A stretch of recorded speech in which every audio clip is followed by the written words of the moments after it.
Hello and welcome to the latest episode of the Racing News 365 podcast, looking back at last weekend's Bahrain Grand Prix, but also looking ahead to this weekend's race in Saudi Arabia, the final part of the first triple header of the season. From Racing News 365, my name is Nick Golding, and I'm delighted to be joined, as always, by the awesome duo. It is, of course, 2023 Young Journalist of the Year, Sam, absolutely, and yes, he's doing the peace out sign. Coop. Double piece, and the man, the myth, the mighty legend, that is lead editor Ian Parks.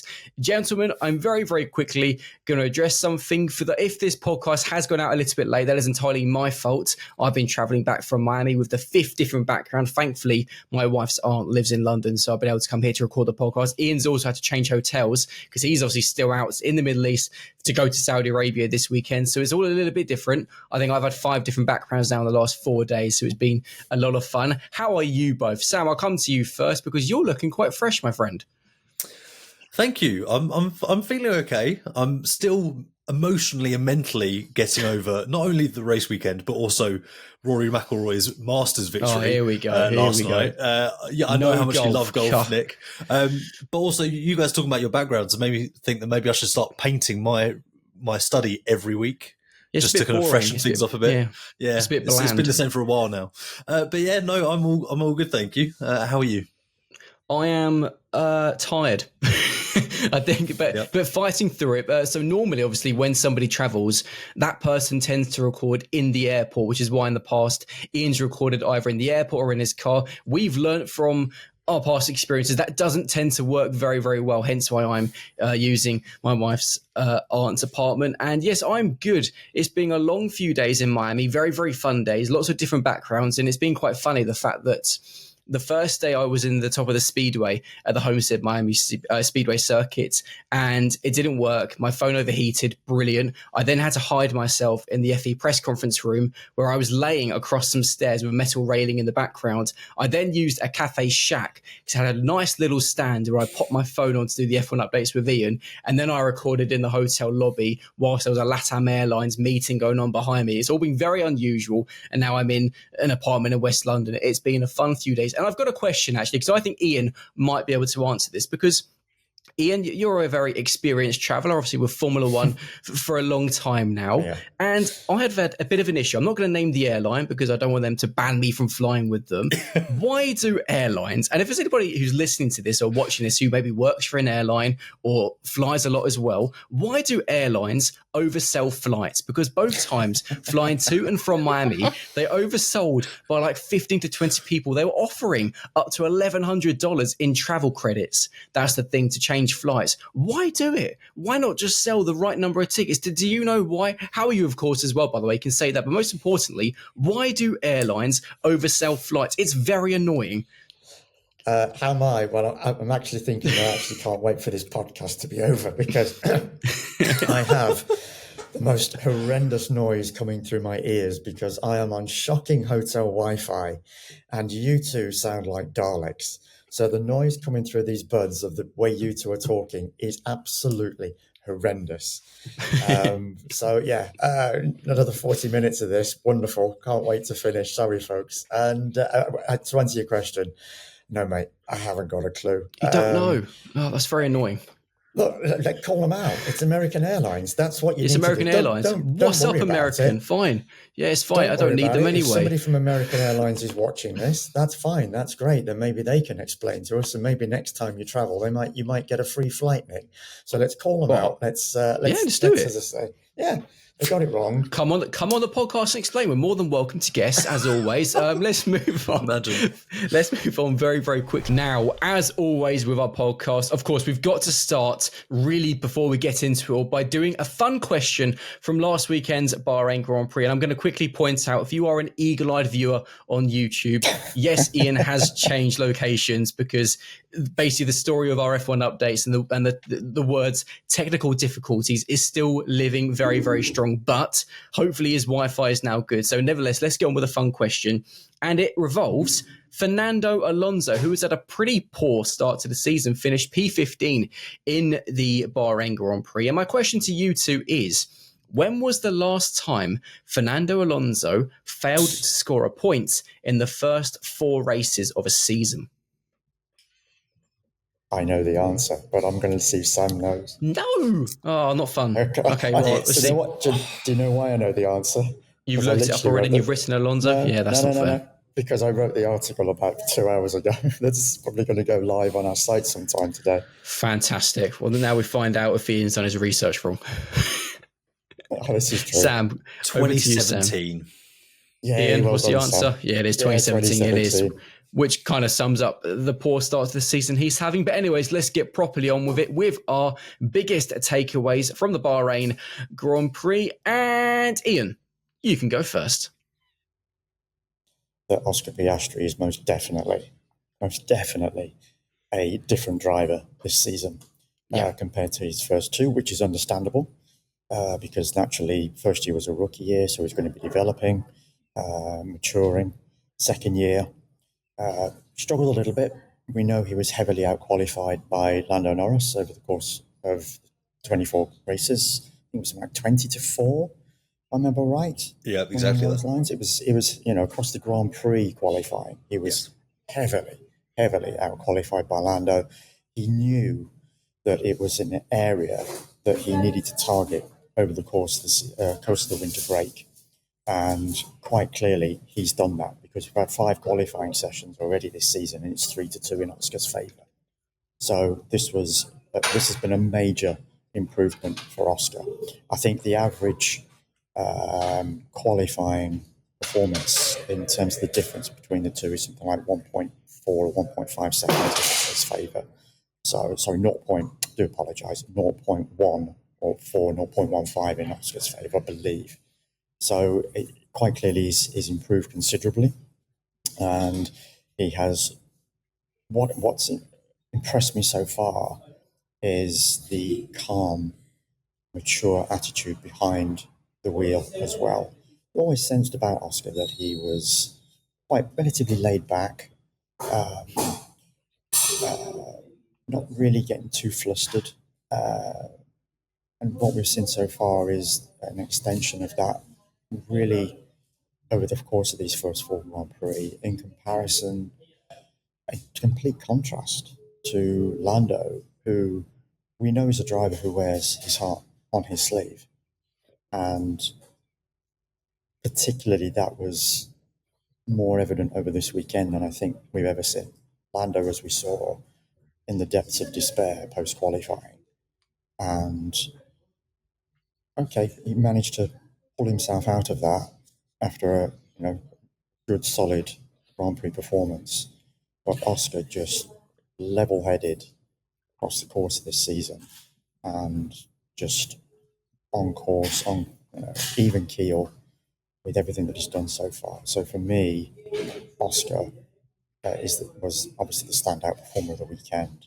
But from what I've seen so far over this particular Grand Prix weekend, probably more than any other, he has proven that he has got what it takes to not only match Lando Norris this season, but to go on and become a world champion this season. I have 2 takeaways. One's a bit of a silly personal one, which I'll get done with first.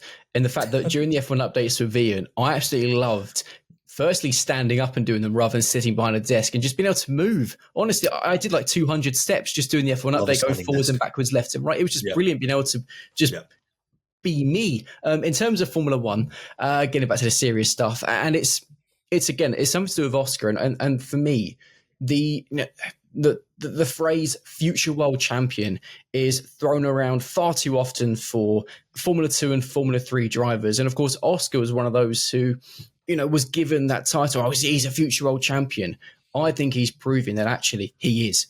For me, he is perhaps the favourite for this year, if not close to it. But for me, ultimately, I also think the way he's progressed, and Ian, you pointed out brilliantly, just the sheer contrast between him and Lando. For me, I honestly believe Oscar is a better driver. And I think he's showing that the fact that he's made one mistake this season, and that was, of course, in Australia, where he went off in the tricky conditions and lost what would have been, at worst, probably second in the race. he's not put a wheel out of place since. Whereas Lando, in just 4 races, has probably done almost double digits of silly errors, which have already cost him really big points. So for me, it's the fact that Oscar, whether he does it this year or not, I honestly believe he is going to, by the time he retires from Formula One, win a world championship, because he's only going to get better, and it's going to be in the sport for a very, very long time still. Sam, for you, your biggest takeaway? I'm assuming we're going to return to the Oscar Lando conversation because there's so much to unpack. So I'm going to go in a slightly different direction with my biggest takeaway, because there's so much we can say about Oscar and Lando this weekend. Yeah. My biggest takeaway is that if Max Verstappen is a real possibility for Mercedes, George Russell is not going to go easily. He is going to go down swinging. He is performing to such a high level this year that he is going to make it, actually, I feel, a pretty difficult call, because he's a known commodity. In F1, there's a level of, kind of better the devil you know. And we know how Max can be very forthright in how he comes across to the team over team radio, how he delivers himself. And yes, he is undeniably brilliant, but might Mercedes look at George Russell's performances and go, he's really on the level we want, and actually further than we were kind of expecting at points. And we know exactly what we're getting with him. We really like the chemistry and the makeup of the team at the moment. I could honestly see a very real possibility in which Toto Wolff says, you know what, we're going to let the pitch pass us by and keeps George Russell, because I think George is performing that well this year. Well, we are going to get into that in a little bit. But first things first, before we really get into the nitty gritty of talking about some big topics, we've, of course, got to reflect on our Bahrain predictions. And we've just spoken so highly about Oscar. I was the only person who predicted that Oscar would claim pole position. Both of you and Sven, who represented the fans, said that we Lando. Of course, it wasn't Lando, it was Oscar. Nobody got the fastest lap correct. Ian and Sven both were correct. Ferrari, once again, had the fastest pit stop. We also all said that Norris would win the race. He didn't. Us three said that Piastri would finish second. Of course, he finished first, so we got a point for that. I also got a point for saying Leclerc would finish third, because, of course, he finished fourth, so which means I got 5 points from Bahrain. Ian, you got 4. Sam, you got uno, you got 1, and Sven got 3, which means in the RacingNews365.com predictors leaderboard, Sam, you are now in last on 17 points, showing just how good us journalists are at our job. The fans are in third on 19 points. Ian, you're on second on 23. And I am in the lead on 29. Yes, go Team Nick. That's interesting.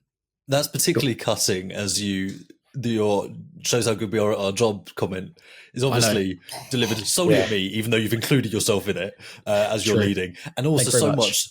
My performance was so bad that you actually reverted to Spanish to score me. So, a pretty brutal segment for me all round there. Was it Spanish? I thought it was Italian. Anyways, moving on. I don't know.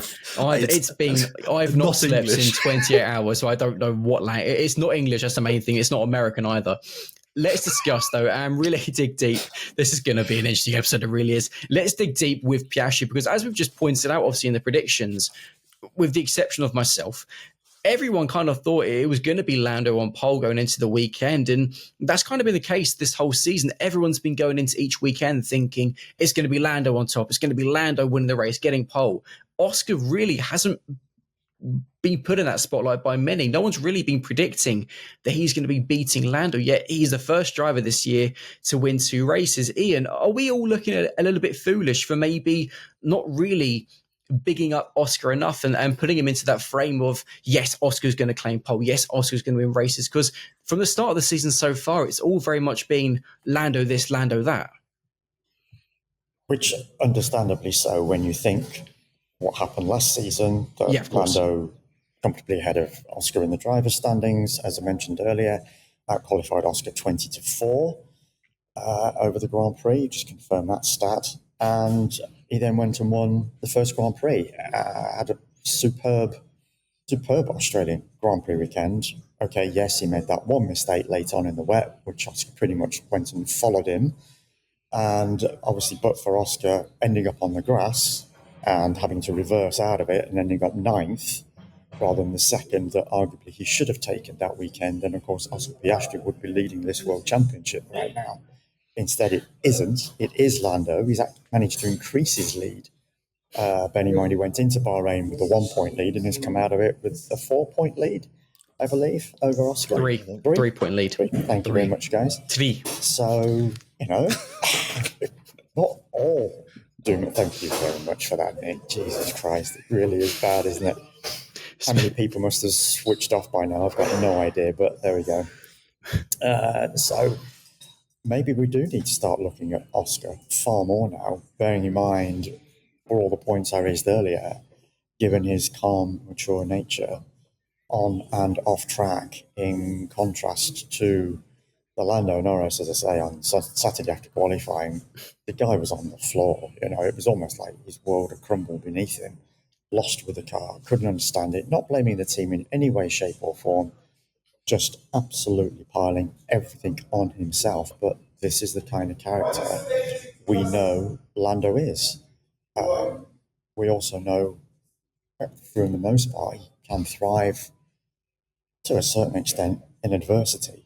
And maybe he does have to wear his heart on his sleeve. Maybe he does have to almost like be on a psychologist's couch in many respects, whereby we are the psychologist and he's just pouring forth all these feelings, just to like get it out of his system, get it off his chest, whatever phrase you want to use. But these are two very, very different characters in terms of personalities, in terms of human beings. But right now, we come out of this Grand Prix weekend, and maybe we should start looking at Oscar far more as a potential world champion than Lando, because if Lando is struggling with the car as much as he says he is, whereas Oscar is having no issues with it as far as we can tell, he's perfectly happy with everything that he's got underneath him at the moment, then you have to say right now, after these first 4 Grand Prix, that it is Oscar favourite for this Drivers' Championship and not Lando. And that's what's interesting, because if for Oscar, if there was ever a moment where, he may have started to buckle under some pressure, or you see a different side of him, it would have been coming out of Australia after, losing a podium at his home race, which would have been a massive moment for him. Yet he just went into China, kept his head down, knuckled down, obviously won the race in the end, converted pole into victory on that day as well. And it is just fascinating the way that the two drivers at McLaren seem to react to difficulties. And this is the thing, Sam, that's been noticeable, is that Oscar is just taking everything in his stride. And that is why, to me, he's just looking more and more, with the exception of Max Verstappen, of course, like the complete package, which in my head is kind of making me think, actually, we came into this season thinking, Lando v Max, yes, Oscar will be there, but it's going to be Lando v Max. Actually, is it more a case of it's Oscar against Max, but Lando will be the one who's just going to be there? Ultimately, I think it's still very, very early days, and there's an element that we do need to temper expectations, because Ian's absolutely right that had it not been for Australia, Oscar would be ahead in the championship. And in many ways, that the brutality of losing a home podium probably has set Oscar up very well. He's got that kind of that initial disappointment off himself, and he's gone, right, that was bad, but now I can build on from here. So in many ways, it may have done him a service. But I think with Oscar, there will be weekends, and there have been weekends where he's just been a little bit slower. You look at Australia, Lando had the measure of him across the weekend. You look at China, Oscar, the other way, conversely, had the measure on Lando. Japan, we can talk about, did Oscar have more pace in the race? McLaren say he didn't. And ultimately, if Oscar wanted an opportunity to fight Max, he should have qualified better. Lando should have qualified better, but Lando outqualified Oscar. So it is very close between them. And where the little differences that we're going to get will be in some of the things that Ian has again touched on, that Oscar is this very, we like to talk about having a benign or neutral car in F1. And I'm not saying Oscar's benign. I'm saying he's neutral. He's unflappable. He is just so Nice consistent. word. And with Lando, he has these peaks and troughs. And Ian, you can I'm sure fill in what his body language was like in the pen on Saturday night in Bahrain. Awful. As I said, he was on the floor. Yeah. And he was talking about how he needs a reset. And, but then conversely, he's talked about how actually, as Ian said, he needs to get his frustration out. And that is what the media are to him, is this kind of therapist couch. It's almost cathartic to him. It's like a release valve. Yeah, quite. So you've got these two very, very different characters. And now I think how it develops is just how can they deal with that pressure week in, week out? Who can basically get into that psychological game? Because we haven't seen them fight directly on track, not really yet. And how the extent to which McLaren will allow remains to be seen. So it could come down to a qualifying championship in many ways, as Fred Vasseur has kind of said, and it could be purely psychological. You've got these two very differing approaches. So I think it's very early, just to kind of come all the way back to your original point, it's very early to say that Oscar is, he's definitely the favourite or he's definitely in control of this. He certainly has the momentum and he certainly has been performing better across the year if you look at things. But Lando will have those weekends where he's really strong. Oscar will have those weekends where he's not. I think for Lando, he needs to just get through Saudi, even if he leaves that, even if he finishes second and leaves a few points adrift of Oscar, assuming Oscar wins that race, he then has a couple of weeks to reset, go into Miami, a place he will no doubt will pick him up. It was the scene of his first Grand Prix victory. It's somewhere where he knows how to win. And I think that will be really key for him. So a lot will depend on how he responds coming out of this triple header. The thing for me, though, with Lando, and obviously, you can even forget for a second the series of errors he made in Bahrain, qualifying in sixth, starting outside his grid slot, going beyond the white lines when overtaking Lewis Hamilton, then locking up at his best chance to overtake George Russell. What really grabbed my attention with Lando was the comments after the race and how he feels uncomfortable with the car. That really grabbed my attention because undoubtedly McLaren have, at the moment, the best car on the grid pretty comfortably. I think it's fair to say we saw that in particular in third practice with Oscar, who was just in a league of his own. The fact Lando's feeling uncomfortable in what is the best car on the grid, Ian, that's really interesting, I think, because does that raise the point that maybe it's not the car? Could it be that Lando's the problem? But it's an interesting thing when you've got Oscar who's doing so well. In the fact that obviously, and it's in the fact that Lando's feeling, as he said, uncomfortable in the car.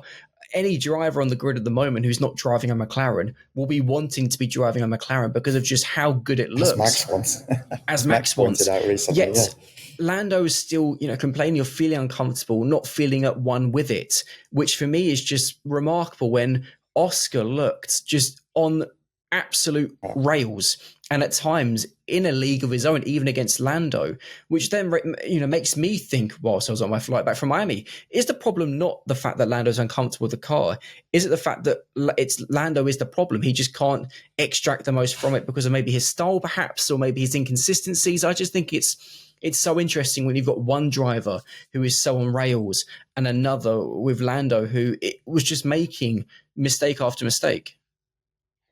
He's never talked about anything with regard to his driving style or his technique or just coaching setups and things like that over the course of a Grand Prix weekend. He's always so far, and he did obviously to a high extent over this Grand Prix weekend in Bahrain, point the finger at himself. He made sure that he exonerated the team. He made sure that the car was not at fault because he knows it's a great car. We've only got to see what's been achieved in it so far these first 4 Grand Prix weekends. We can quite clearly see it's the class act of the field this season. So yes, maybe you have a point that it is more to do with Lando and what is going on inside his head on occasion. Yeah. In terms of once he gets in that car, what does he have to do to ensure he can get the best out of it? And when he talks about this lack of comfort, that is obviously a serious point which has to be addressed for him, because in no short order, if that isn't addressed, then Oscar Piastri could very quickly start to run away with this championship. If 2 of the last 3 Grand Prix weekends are anything to go by, bearing in mind Oscar's performance in China and Bahrain.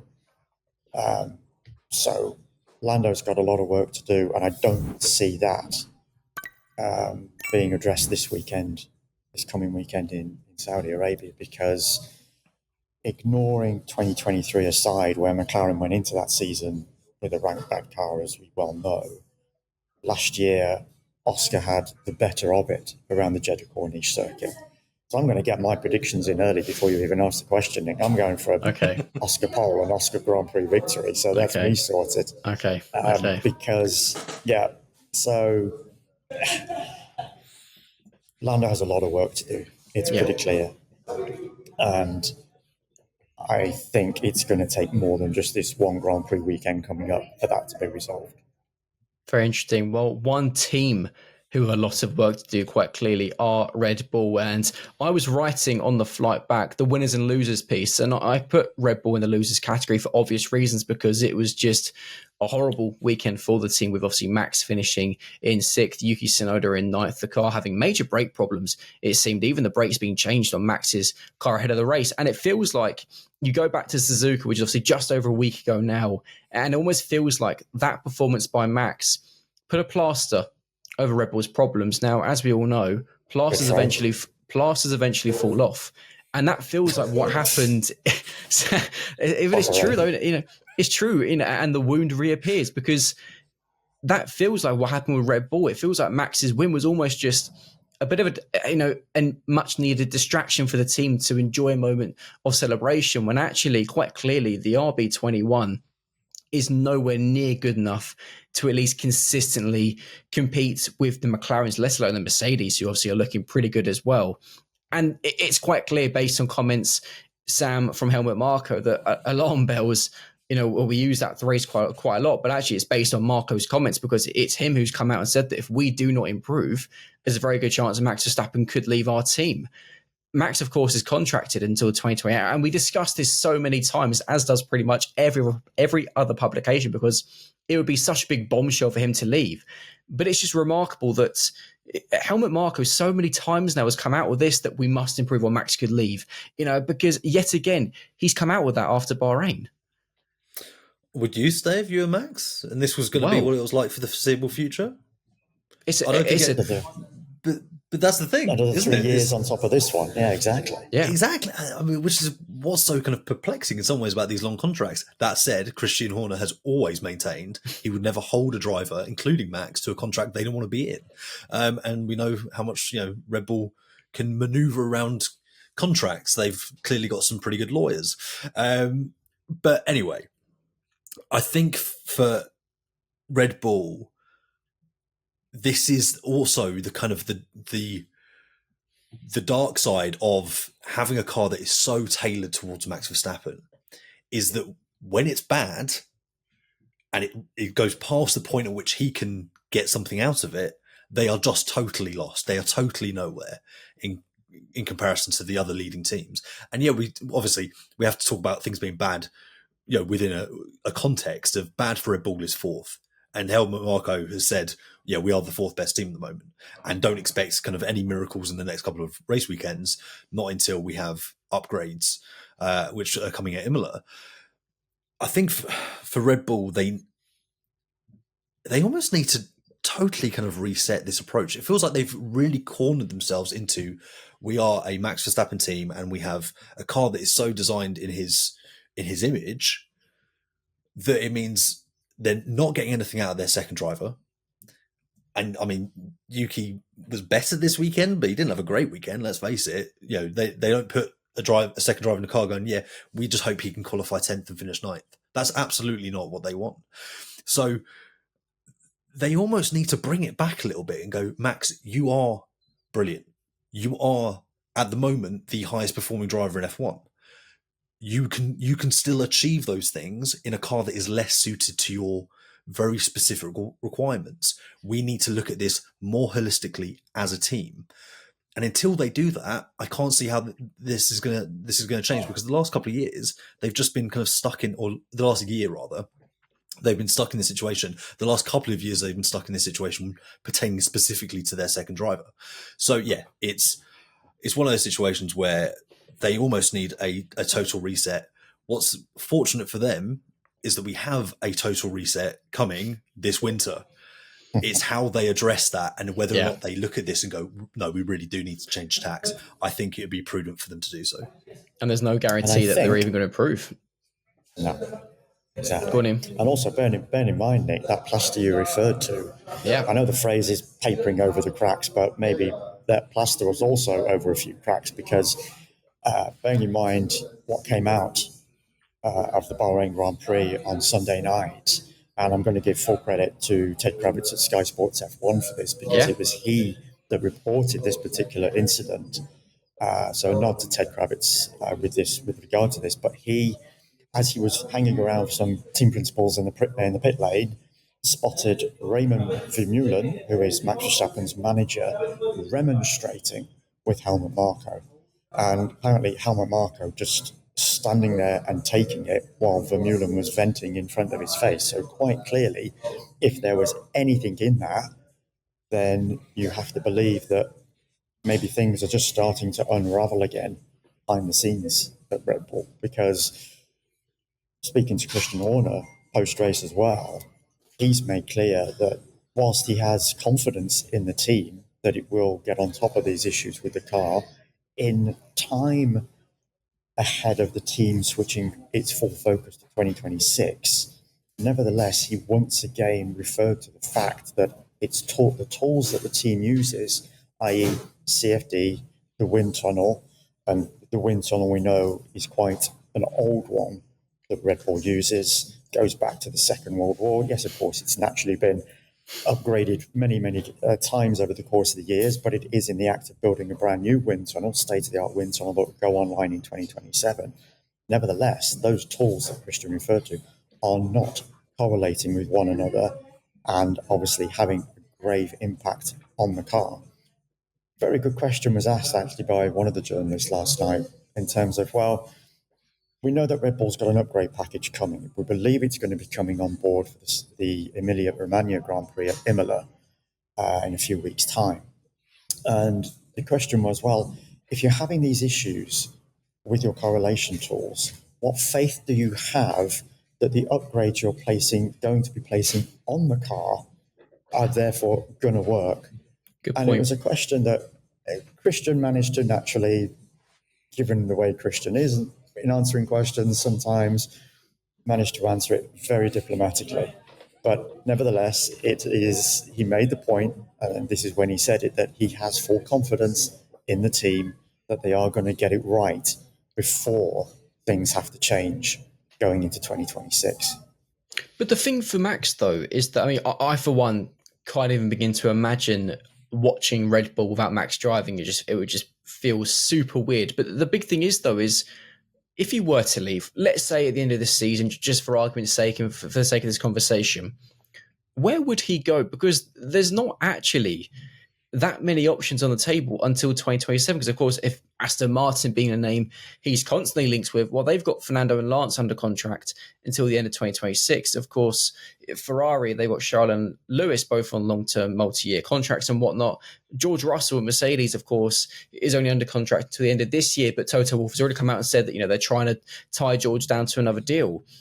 It was interesting, Sam, because Martin Brundle, again, during Sky Sports F1's broadcast, was saying that, George might start feeling a bit of pressure because if Max becomes on the market, Toto won't waste a second opportunity to sign him. But you made the excellent point that George is having an unbelievable start to the year. 3 podiums from the first 4 races. You obviously last year, whether you meant it seriously or jokes about George being the driver who's going to win the 2025 title. Well, whether you're being serious or not. The thing is, though, he's there as an outsider to pick up the pieces if, and I think when, the McLarens do fight and probably fall over one another. So what do Mercedes do in that situation? Do you stick with George, who is leading the team magnificently, or do you think, you know what, we're never going to get this chance again? Goodbye, George. Thanks for everything. Max and Kimi, that's our future. You're right that George is within striking distance. He's picking up the pieces. He's 14 points back. Yeah, he's doing pretty well. Like so. In all honesty, I think Adrian Newey and Honda going to Aston Martin might be the best thing that's ever happened to George Russell, because I think it really, really makes Aston Martin an enticing possibility for Max Verstappen, even more, ever more so than it would have been. Yes, Mercedes have the immediate and obvious flexibility of George not being tied down to a contract next year. But let's face it, Aston Martin have definitely got room to maneuver with their driver lineup. They have other programs, notably Hypercar. They have Lance Stroll, who, yes, he's got a 2-year contract, but have they ever specified that he has an F1 specific contract? I don't know if they have. They may have. But there could be ways to maneuver, and it might not be Lance, it might be Fernando, actually. They go, look, you didn't have a great year in 2025. It's not shaping up great so far. But is Fernando going to turn down the chance to be alongside Max? Well, no, he's going to want to stay. But, can you imagine that, though? Got Max and Fernando. But would they try and kind of, it's not a nice phrase, but try and put him out to pasture in their hypercar endurance program? I understand what you're saying. But yeah, I think when it comes to Mercedes, George is making it, as I said at the top of the show, George is making it very, very difficult for them. What looks like on paper to be a really easy, simple question, you go, or scenario, you go, Kimi Antonelli is the future. Toto Wolff has scar tissue from missing out on Max Verstappen a decade ago. He's not going to let that happen again. Kimi Antonelli is showing himself to be worth every little bit of kind of faith that Mercedes have shown in him up to now. So you do look at that and go, well, George is the obvious replacement that you'd get rid of, because it's very difficult, as good as George is performing, to say that Max is not an upgrade on him. Max is the best driver in the world. He's a 4-time F1 world champion and is reigning, in that stretch. So I think it's a very, very difficult situation for Mercedes to grapple with. However, as I said again earlier, George is making it difficult, and I ultimately think he will be able to make it so difficult that maybe Mercedes and Toto Wolff just hesitate. And in that hesitation, as I said, they may let the pitch go by, and they may go, you know what, we like the one we've got. We like how the chemistry and how the team fits together, and we think we're going to have a strong car next year. We're not going to rock the boat. Yeah, George is proving himself in that leadership role now. I mean, regardless of whatever you think about Mercedes, always constantly saying that when it was George and Lewis, that they've got 2 number 1 drivers, there was naturally, given Lewis's level of experience, given everything that he'd won with the team, that Lewis always had the edge over George, with the exception of last season. I appreciate when Lewis announced, even before a wheel had turned in anger, that he was leaving. Obviously, that completely changed the dynamic within the team. But before then, George was the up-and-comer alongside Lewis. And yes, while he performed very well alongside Lewis, and the stats bear testament to that, nevertheless, it was Lewis that pretty much was still the guiding light within that team. Now, Lewis has left. George has stepped out of Lewis's shadow in many respects, I feel. And he is so far proven himself to be a worthy leader of that team. And I also think he's quite enjoying the mentoring role of bringing up this young rock star, shall we say, future rock star of Formula One, because we know the hype that's surrounding Kimi Antonelli. And so far, he's done an outstanding job for Mercedes. It's himself. It's only 4 Grand Prix. I asked him the question in the pen on Sunday night. Where do you feel you stand after these 4 races now? How much more do you feel you've got to go? How much more is there to learn? And he knows he has so much more to give, so much more to learn. But as I said, going back to the point that I do think George is also enjoying this mentoring role.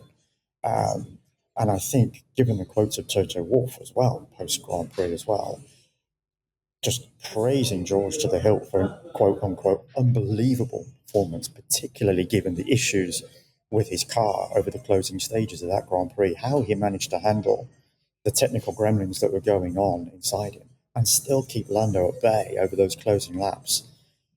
Bearing in mind, Lando had the better tyre as well over the closing laps. It was on the medium compared to George on the soft, and you had to feel, I thought it was a strange gamble at the time. I thought, what on earth are Mercedes doing, putting George on the soft? Surely they're going to go by the end of the race. And yet George did a stellar performance, and Toto rightly acknowledged that. And if there's any inkling in the back of Toto's mind, do I get Max to 26? Do I go back in for him again, given all the noise that I made surrounding him last year in 24? Do I get rid of George and put him alongside Kimi? I'd be very surprised. As I've said all along, I'd be very surprised Max will leave at the end of the season. I still believe he's going to give it 26. He's going to surely want to see where Red Bull is in that pecking order with the new power units, the new aerodynamic regulations, because right now, no one knows just who is going to be the lead car in 2026. Nice way to put it. So one last thing we've got to do, because I'm going to bring us to an end here, because I'm wary that we've done really, really well and no Wi-Fi issues, and I don't want any technical issues to end this podcast, because so far, touch wood, everything's going well, which means we have one final thing to do before we end this episode. That is, of course, our predictions for the Saudi Arabian Grand Prix. And I will first of all go through the fan who's representing the fans section for this weekend. And first things first, thank you to all the fans who commented your predictions below Sunday's F1 update. It was brilliant to see how many of you got involved. And of course, as I said, I've taken the person who got their predictions in first. There was only a matter of minutes in it, but representing the fans for the Saudi Arabian Grand Prix is Nicola, who has predicted that Oscar Piastri will claim pole position. Oscar Piastri will set the fastest lap. McLaren will produce the fastest pit stop. And in the race, it will be George third, Lando second, and Oscar in first. Ian, don't get your full ones in, given you've already done half of them. Yeah, I did obviously pick Oscar for pole and race win. Can't see anything beyond that, for all the reasons as I mentioned earlier. Do you know what? I'm gonna keep that momentum going with on the Ferrari bandwagon with regard to the fastest pit stops. I'm going to go with them again. Fastest lap, it's a tricky one around that circuit. That could go to anything, but anyone. I'm going to go George Russell, just for something a little bit different. And then I'm going to alter Nicola's top three slightly, because I think we're going to get a repeat of what we've just seen in Bahrain. So I'm going to go Oscar first, George second, Lando third. Interesting. Well, I'm going to go for something very different, because I've got a feeling, as Sam mentioned, Lando's, peaks and troughs. So I think it's going to be Lando on pole. I think it will be Red Bull for the fastest pit stop. They're due to have one at some point. They had pretty miserable pit stops in Bahrain. That's not going to go on forever. So yeah, Lando on pole, Red Bull fastest pit stop. I think Oscar fastest lap. And my top three, I'm going Leclerc third, Piastri second, Norris first. Sam, bring us home for what has been a very eventful episode. So I'm going to stick true to kind of what my thinking is as well on a number of fronts. I think Lando's going to have to just get through the weekend. As I said, he's just going to, second is good enough. I think so. Oscar will take pole. I think fastest pit stop. Again, I haven't gone down the Ferrari route, so I'm going to stick away from the Ferrari route. I'm going to go McLaren. I just don't see how Red Bull can turn around. It's been a disaster in the pit lane for them the last couple of race weekends. So I can't see it being Red Bull. So McLaren, fastest lap again is a total toss up. Let's go. Isaac Hadjar, why not? And then top three in the race, Oscar race win, Lando second, and Max third. I'm sticking with it. He loves a flowing circuit. He loves Saudi Arabia, and it would just be typical Max just to bounce back after a terrible weekend with a podium. And on that, nice one, Sam. Yeah, nice one. And on that note, that brings an end to this week's very fun episode, I think, of the Racing News 365 podcast. If you are watching this on YouTube, please do smash that like button and subscribe to the Racing News 365.com channel and comment below your own predictions for the Saudi Arabian Grand Prix. And likewise, if you're listening to this instead, jump over to YouTube and let us know your thoughts. From the team, from Sam, Ian, and I, we will see you this weekend for the Saudi Arabian Grand Prix. See you later. Hopefully our wonderful video editor Jos can stitch together the first and second portions of this podcast, because my Wi-Fi issues at the start weren't great. So hopefully you can do a good salvage job. Good luck, Jos, and take care, everyone, as always. Thanks for joining us.